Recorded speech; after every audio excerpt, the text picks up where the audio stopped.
Bismillahirrahmanirrahim. Assalamualaikum warahmatullahi wabarakatuh.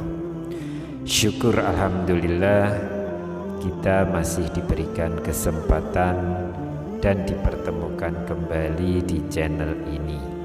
Semoga perjumpaan kita ini akan dicatat sebagai amal ibadah dan diberkahi oleh Allah Subhanahu wa Ta'ala.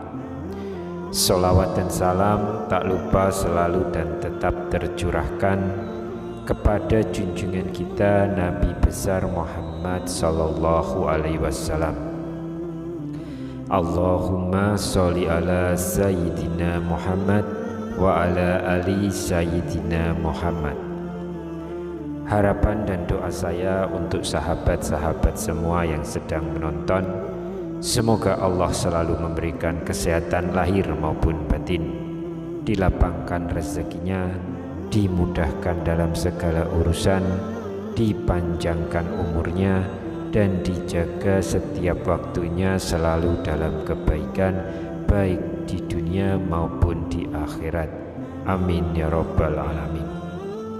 Sahabat Oborpedia yang dirahmati Allah, sebagian manusia bisa dengan mudah melakukan perbuatan dosa dalam kehidupan sehari-hari. Karena seringnya dilakukan, tindakan itu terkadang dianggap biasa sehingga tidak terasa seperti dosa. Padahal dosa bukanlah perkara main-main.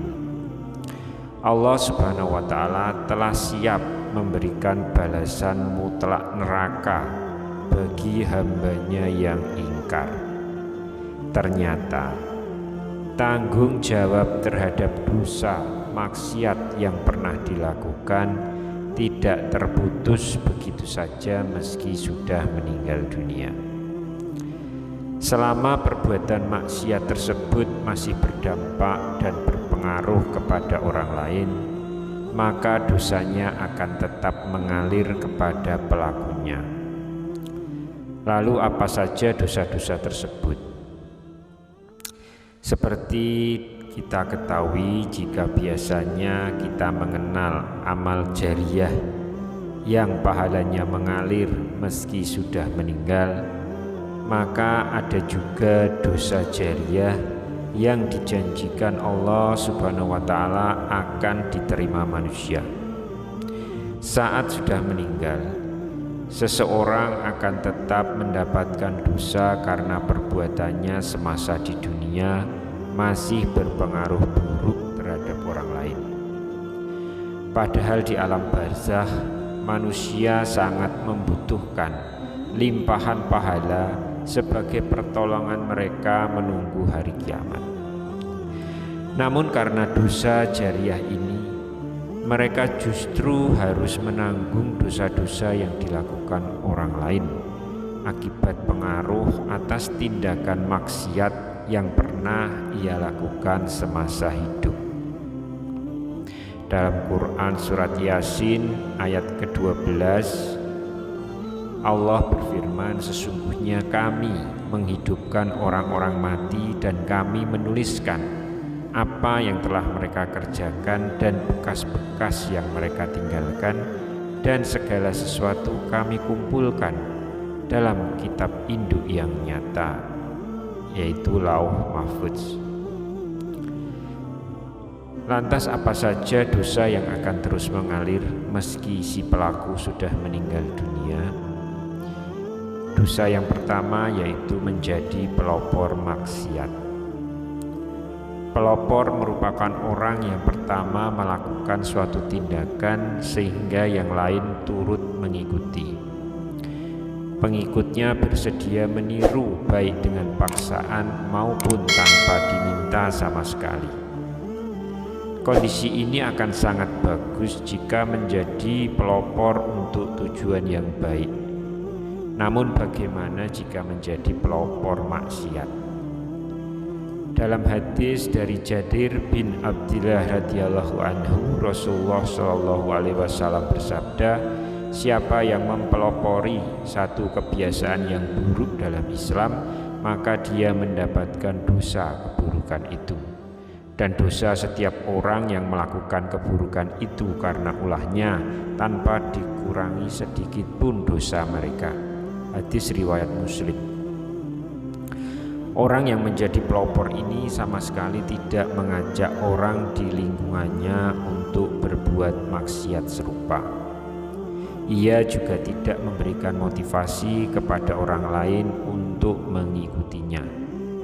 Namun karena perbuatannya ini ia berhasil menginspirasi orang lain melakukan maksiat yang serupa.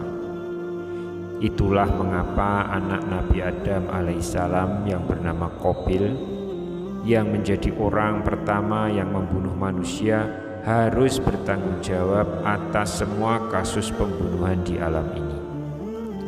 Nabi SAW bersabda, tidak ada satu jiwa yang terbunuh secara zalim, melainkan anak Adam yang pertama kali membunuh akan mendapatkan dosa karena pertumpahan darah itu.